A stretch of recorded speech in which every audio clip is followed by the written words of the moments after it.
Are you thinking of buying a new construction home and wondering, what do I need to know? Well, that's exactly what we're going to talk about today. All of the nuances of purchasing a new construction home. So stick around. There's going to be lots of good information on this one today.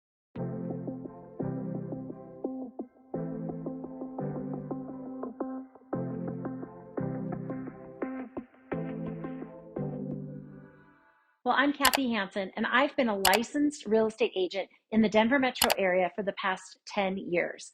So welcome to my channel, or welcome back if you've been here before. Now, I've lived in the Denver metro area for 17 years. I've been a realtor for 10. I'm also a suburban mom. So I've got lots of knowledge around the areas here, the different cities, the different nuances of areas, and also new construction. So let's get into what makes new construction different and what do you need to know when buying a new construction home. Now, first I should say that this is going to be general information. It's not builder specific, it's just general new construction stuff.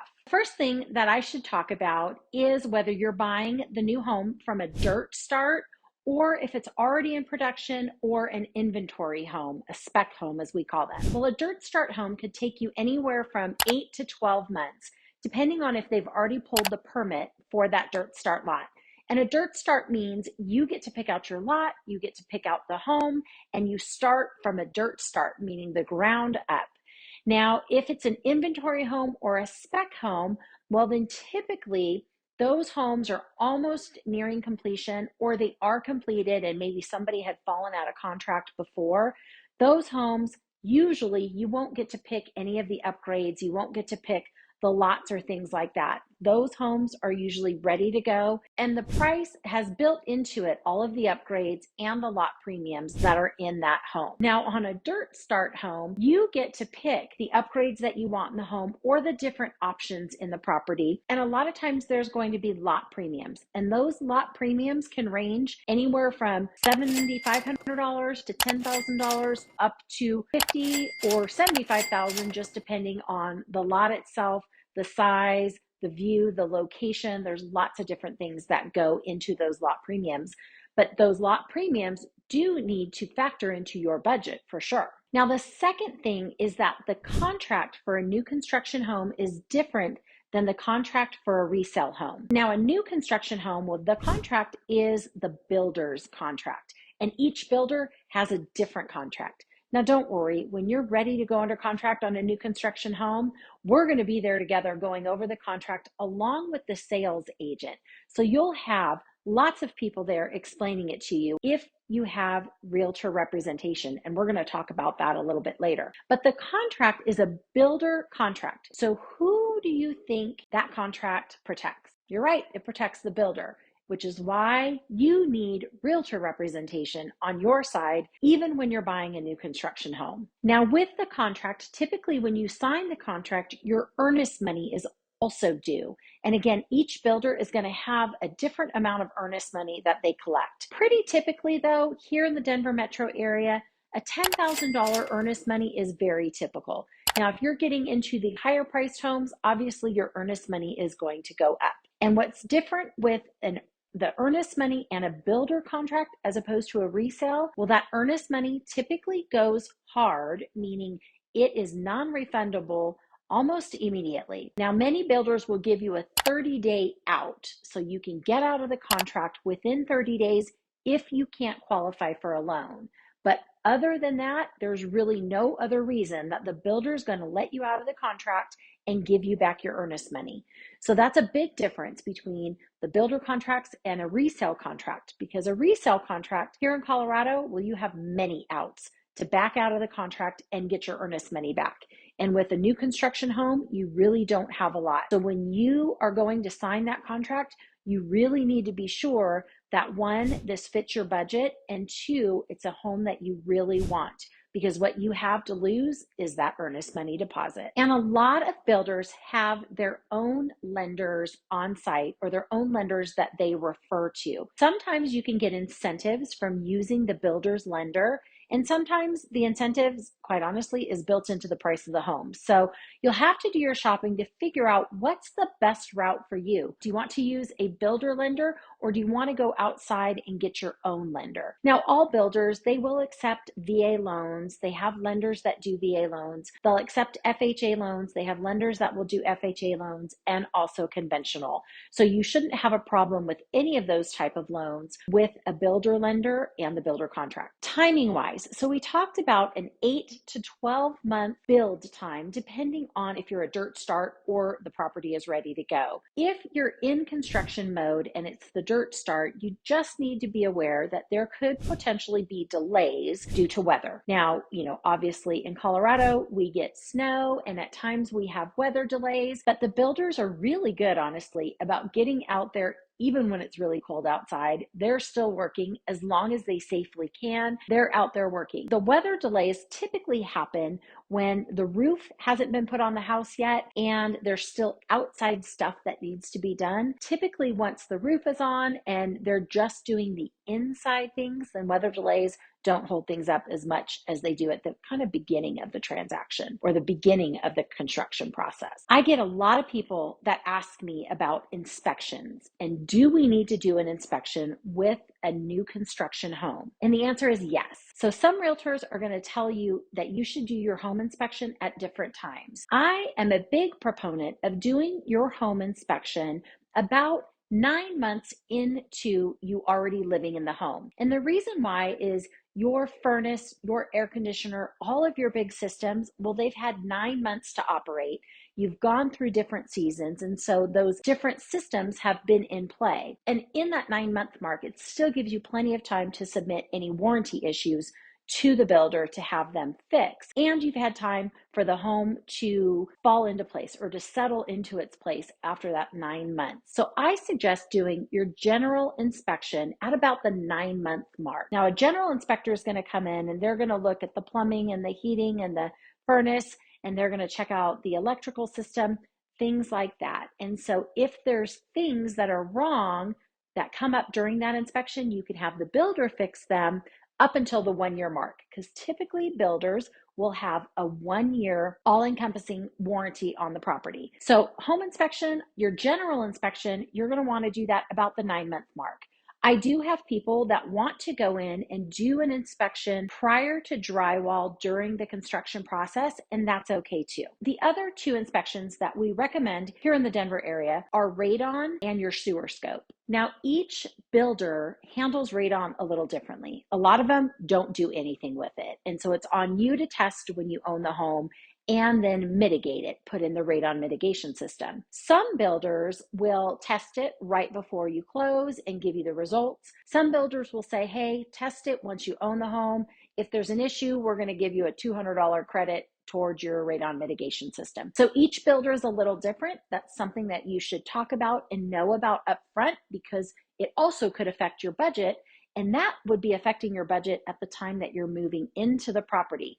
And at that time, you're going to have lots of expenses. Typically, new construction homes don't come with a finished backyard. And if you're in an HOA location, you are going to have a time frame on when you need to get your backyard complete. So upon moving into a new construction, your expenses are going to be a backyard. Some new builders include it, or sometimes it's thrown in as an incentive, but more times than not, it's on the homeowner to put in the backyard. You're also going to have window coverings. Now, again, some new builders include it with the price of the home. A lot of them don't.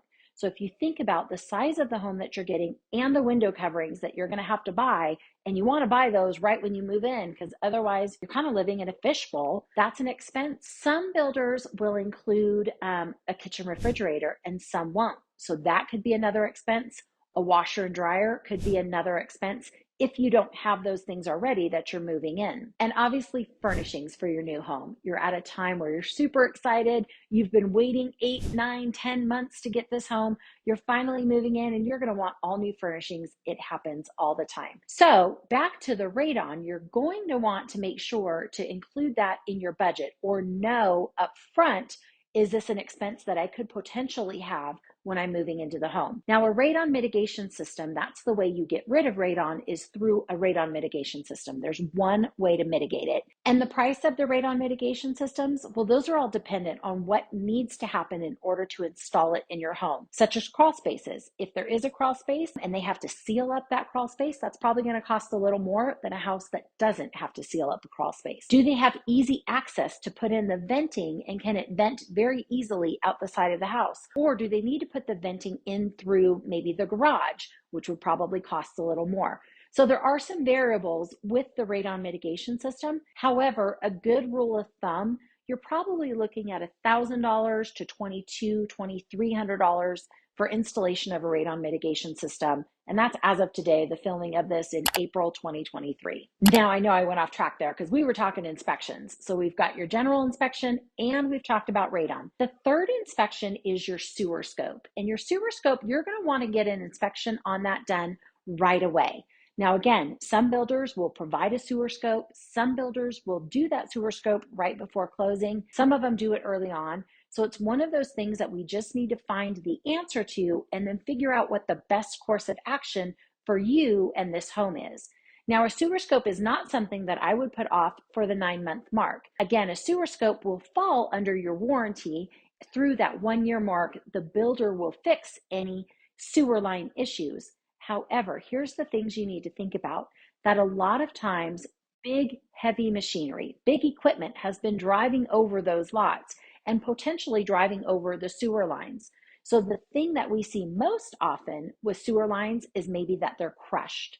And when they're crushed, what it can do is it can back up. It can back up into your home. And the last thing you want is your sewer lines to back up into your home right when you move in or within that year. Because what happens? Well, it ruins your stuff. And so that's why we want to get that sewer scope done right after you move in, just to verify, yep, that those sewer lines aren't crushed, that they're in a great shape, and that we shouldn't have any issues with backups. Now, another expense that we need to discuss and that you should know up front and budget for are typically new homes fall under a metro district.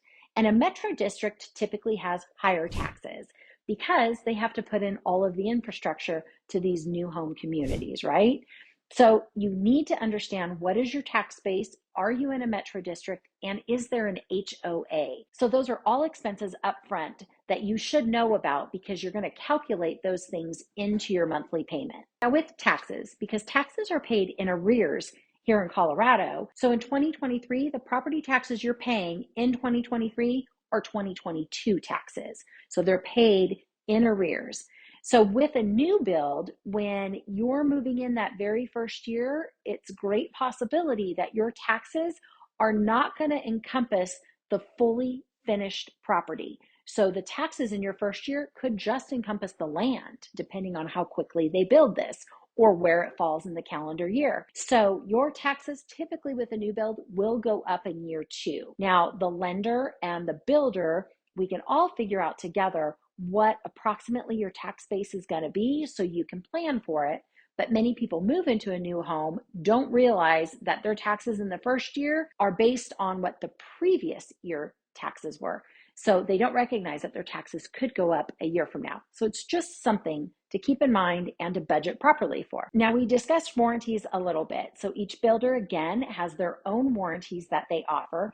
But typically on a new construction, you'll have a 1-year all-encompassing warranty for anything that takes place in the home. So up until that 1-year mark, if you've got an outlet that doesn't work, or a light switch doesn't work, or there's something wrong with the plumbing, you can contact the builder and they will send somebody out to fix it if it is a construction defect, if it's not something that was homeowner caused. So if you've got kids and they're shoving things down the toilet, lots of toilet paper or toys, and the toilet backs up, the builder's not going to fix that. But construction defects, you have 1 year for the builder to cover everything under their warranty. Then typically you have an 8 to 10 year structural warranty. So if there's any issues with the structure of the home, usually they're more on the 8-year mark. There are some that do the 10-year mark. So we just need to know that information up front. How long is the structural warranty on the home? And then the last thing we need to talk about is realtor representation.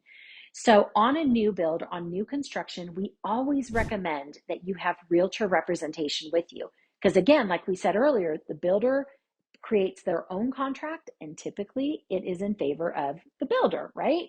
They're there to protect themselves. So you need representation to protect you and your interests should a problem or issue arise. Now, a lot of times it is smooth sailing through the new construction process, but there are plenty of times where something comes up and realtor representation is definitely needed because it's not a problem you can handle on your own. Without a realtor representation, more times than not, you're having to look to a lawyer to represent you.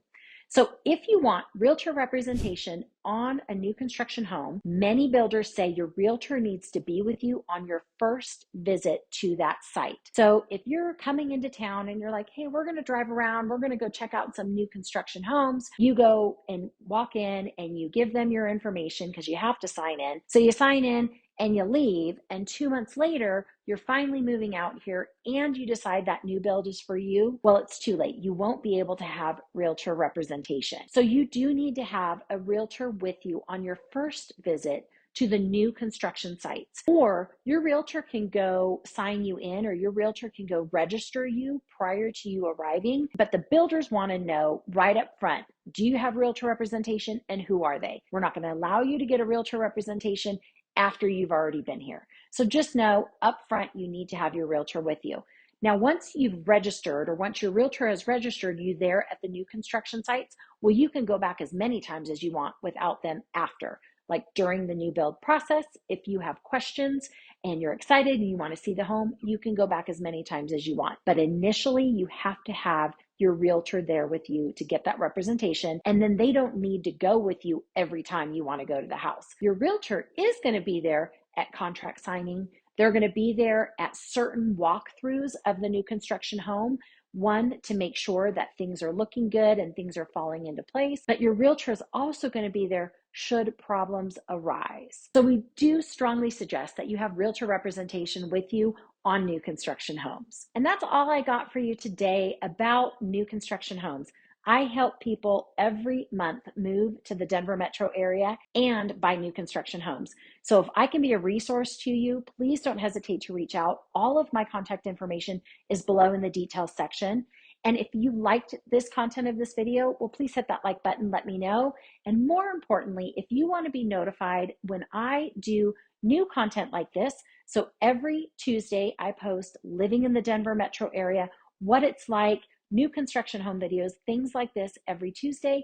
Every other Friday is a new construction home tour. So if you want to be notified when those hit, then hit that subscribe button and you'll get notified instantly when new videos hit this YouTube channel. Now go ahead and check out some of the new construction home tours that I've done. I'm going to go ahead and link them above here, but you can go to my channel, check them out there, or you can click on these links. And if I can be of help or resource to you, please don't hesitate to reach out. I'm Kathy Hansen, local area realtor, and that's all that I have for you today. I'll see you on the next video.